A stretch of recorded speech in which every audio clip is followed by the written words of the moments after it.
नमस्कार, बहुत स्वागत है आपका। मैं हूं आपके साथ कीर्तिमान सिंह। पाकिस्तान का न्यूक्लियर कमांड सेंटर क्यों बेहद खतरनाक माना जाता रहा है? यूएस ने कई बार चाहा कि बैकडोर कंट्रोल करें। ऑपरेशन सिंदूर के तहत भारतीय सेना ने पाकिस्तान के कई आतंकी ठिकानों और फिर कई एयरबेस पर भी हमला किया। इनमें से कई इलाके परमाणु स्टोरेज से जुड़े हुए हैं। खासकर नूर खान एयरबेस पर मची तबाही के चिंता के बाद यह चिंता और गहरा गई कि पाकिस्तान में परमाणु हथियार आखिरकार कितने सुरक्षित है। तमाम न्यूक्लियर पावर देशों में पाकिस्तान सबसे ज्यादा जोखिम में माना जाता है। ये वही बात है कि बंदर के हाथ में उसरा आने के बाद ये बहुत खतरनाक हो जाता है। यहां डर पाकिस्तान के परमाणु संपन्न होने के बाद से दुनिया को सताता रहा है। यही डर, ताकत तो है, लेकिन क्या उसे संभालने या साधने की पावर भी उसके पास है? क्या कोई भी फसाद हो, वो झट से न्यूक्लियर वेपन्स की धौंस जमाने लगता है पाकिस्तान की तरफ से। देश में राजनीतिक हालात भी खास अच्छे नहीं है इसके। ऐसे में अमेरिका अक्सर ही उसके हथियारों पर कथित कंट्रोल की योजना बनाता रहा है। लेकिन क्या कोई भी पावर किसी दूसरे देश के परमाणु हथियार ले सकती है? और अगर हां, तो पाकिस्तान के साथ ये अब तक क्यों नहीं हो सका? कितने हथियार हैं पाकिस्तान के पास, ये जानना बेहद जरूरी है। 2 साल पहले bulletin of the atomic scientist में पाकिस्तान में जमा परमाणु वेपन्स पर डिटेल में रिपोर्ट छपी थी।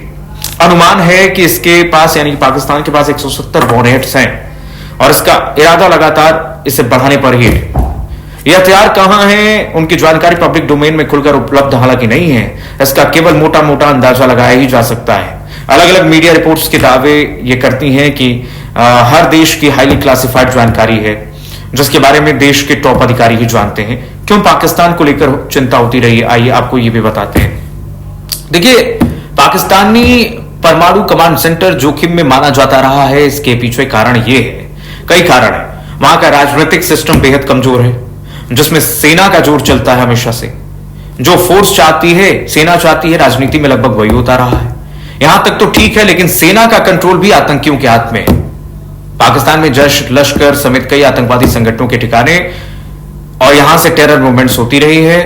इसमें यहां यह डर हमेशा रहता है कि कहीं ये गुट किसी मिलीभगत से न्यूक्लियर सिस्टम तक ना पहुंच जाए। तो सरकार को सेना चलाती है और सेना को आतंकवादी। आप सोच लीजिए, यहां पारदर्शिता की कमी है, ट्रांसपेरेंसी नहीं है। बाकी देशों की तुलना में पाकिस्तान अपने परमाणु सिस्टम की जानकारी बहुत छिपा कर रखता है सीक्रेटली, जबकि और देश बताते हैं कि उन्होंने कैसे इसे प्रोटेक्ट किया हुआ है या उसका कमांड सिस्टम कितने लेयर का है, कितनी सुरक्षा में है, ताकि हर देश इसकी जानकारी देता है ताकि बाकी देश निश्चिंत रह सके कि कोई भी 1 या 2 लोग मिलकर इतने बड़े हमले का फैसला नहीं ले सकते, परमाणु हमले का।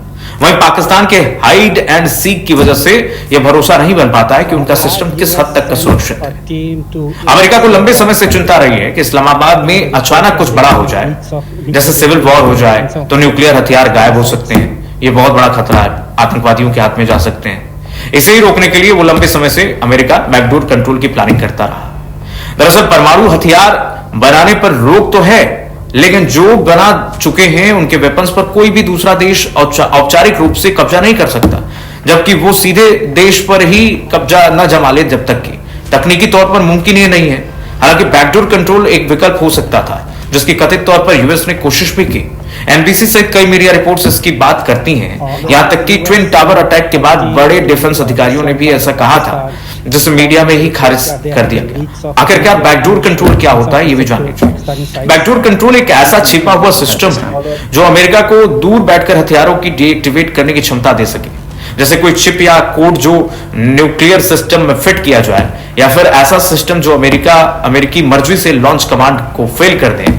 कैसे यह सिस्टम काम करता है, यह भी जान लीजिए। देखिए, वॉशिंगटन ने कोशिश की कि किसी तरीके से पाकिस्तान के हथियारों के लॉन्च सिस्टम में कोई ऐसी चिप या कोड जोड़ दिया जाए जिससे जरूरत पड़ने पर उसे दूर से ही बंद किया जा सके। इसे इलेक्ट्रॉनिकल किल स्विच भी कहा जाता है। यहां तक कि उसने पाकिस्तान के इंटरनल सिस्टम में सेंध लगाने की कोशिश की, जैसे सेना या आईएसआई में ऐसे लोगों से साठगांठ जो जरूरत पड़ने पर सिस्टम को डीएक्टिवेट कर सके। प्लान कभी भी लागू नहीं हो सका। हालांकि क्यों, क्या वजह है?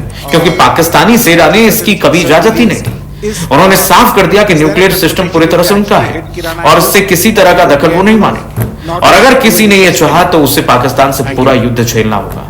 यह बात भी है कि न्यूक्लियर कमांड सिस्टम में किसी तीसरे देश के लिए बैकडोर बनाना बहुत मुश्किल है और रिस्की होता है। दूसरे देशों के कमांड सेंटर कितने सेफ हैं, यह भी जानना जरूरी है। देखिए, अमेरिका में यह सिस्टम परमिसिव एक्शंस लिंक से जुड़ा होता है, उसे भारी सुरक्षित बनाता है। इसमें हथियार और अगर गलत हाथों पड़ भी जाए हथियार तो उसका इस्तेमाल नहीं हो सकता है। न्यूक्लियर वेपन वहां 3 लेवल पर कंट्रोल होता है, राष्ट्रपति, डिफेंस सेक्रेटरी और मिलिट्री कमांड। उसमें राष्ट्रपति की मंजूरी जरूरी है, लेकिन वो अकेले फैसला नहीं कर सकते हैं।